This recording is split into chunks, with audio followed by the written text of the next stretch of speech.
तहत जिस तरीके से ये स्कीम लाई गई थी उसमें काफ़ी ब्लैक मनी को बढ़ावा दिया गया है। राइट टू इन्फॉर्मेशन तो हमारे देश में हमें अधिकार दिया ही गया है और ये बहुत इंपॉर्टेंट है। एक नाम डिस्क्लोज होना चाहिए कि आखिर कितनी धनराशि किसने दी है। कि आज एक बहुत ही महत्वपूर्ण फैसला सुप्रीम कोर्ट ने दिया जिसका कि बहुत लंबा असर होगा हमारी पूरी चुनावी लोकतंत्र के ऊपर। उन्होंने ये इलेक्टोरल बॉन्ड की स्कीम कॉम्प्रिहेंसिवली स्ट्राइक डाउन कर दी है, क्योंकि इसके तहत जिस तरीके से ये स्कीम लाई गई थी उसमें काफ़ी ब्लैक मनी को बढ़ावा दिया गया है।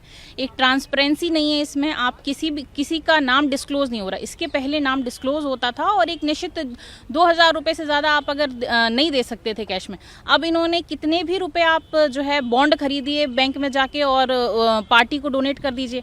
इससे ट्रांसपेरेंसी तो पूरी तरीके से खत्म हो गई और निश्चित रूप से कहीं ना कहीं डेमोक्रेसी के लिए बहुत बड़ा खतरा है। तो मैंने इसमें पिटीशन दायर करी थी कि इस स्कीम को रद्द किया जाए। It should be transparent. लेकिन सुप्रीम कोर्ट ने ये भी कहा है कि जो जानने का अधिकार है आरटीआई के तहत तो नागरिकों को मिलना ही चाहिए। निश्चित रूप से देखिए ये तो इम्पोर्टेंट है ही। जब तक नाम डिस्क्लोज नहीं होगा तब तक काफ़ी सारे मुद्दे हैं जो सामने आएंगे और काफ़ी सारी परेशानियों को साथ लेके आएंगे। जितना भी ब्लैक मनी है या मनी लॉन्ड्रिंग है वो एक बहुत बड़ा मुद्दा है जो इस चीज़ से जुड़ सकता है इन फ्यूचर। जिसमें सुप्रीम कोर्ट ने अनुच्छेद 19 का भी हवाला दिया है कि जो 19(2) के तहत अगर रोक नहीं है तो जानने के अधिकार से नहीं रोका जाना चाहिए। नहीं, बिल्कुल। देखिए राइट टू इन्फॉर्मेशन तो हमारे देश में हमें अधिकार दिया ही गया है और ये बहुत इंपॉर्टेंट है। एक नाम डिस्क्लोज होना चाहिए कि आखिर कितनी धनराशि किसने दी है। आज एक बहुत ही महत्वपूर्ण फैसला सुप्रीम कोर्ट ने दिया जिसका कि बहुत लंबा असर होगा हमारी पूरी चुनावी लोकतंत्र के ऊपर।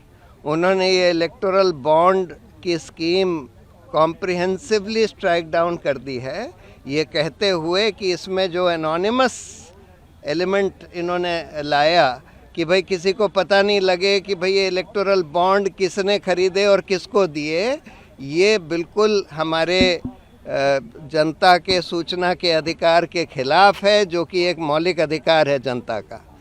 और साथ में उन्होंने तो ये जितने भी अमेंडमेंट्स आए थे कंपनीज एक्ट में, इनकम टैक्स एक्ट में, रिप्रेजेंटेशन ऑफ पीपल एक्ट में, सबको रद्द कर दिया है इलेक्टोरल बॉन्ड स्कीम को जो ला रहे थे। दूसरी बात उन्होंने ये भी बोला है कि ये जो अमेंडमेंट करा गया था कि कंपनीज जो हैं कितना भी पैसा पॉलिटिकल पार्टीज़ को दे सकती हैं। पहले जो रिस्ट्रिक्शन था कि अपना एनुअल प्रॉफिट से 7.5% से ज़्यादा नहीं दे सकती, वो भी रद्द कर दिया है कि ये हमारे इलेक्टोरल डेमोक्रेसी के खिलाफ है क्योंकि ये लेवल प्लेइंग फील्ड को हटाता है और बड़ी बड़ी कंपनियों को इलेक्शन इन्फ्लुएंस करने देता है।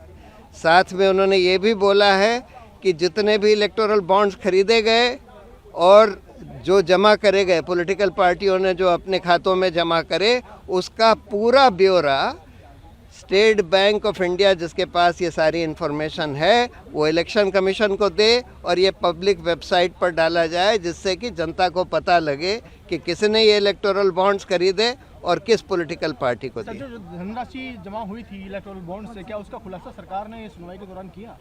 नहीं किया था ना। तो उन्होंने ये बोला था कि हम एक इंटरिम ऑर्डर था कि भाई ये तुम सारा इन्फॉर्मेशन रखो इसकी और इलेक्शन कमीशन को सील्ड कवर में दो। तो अब उन्होंने बोला है कि ये सारी इन्फॉर्मेशन जो है जो अभी तक सील्ड कवर में थी वो सारी अब पब्लिक करी जाएगी और एक पब्लिक वेबसाइट पर डाली जाएगी।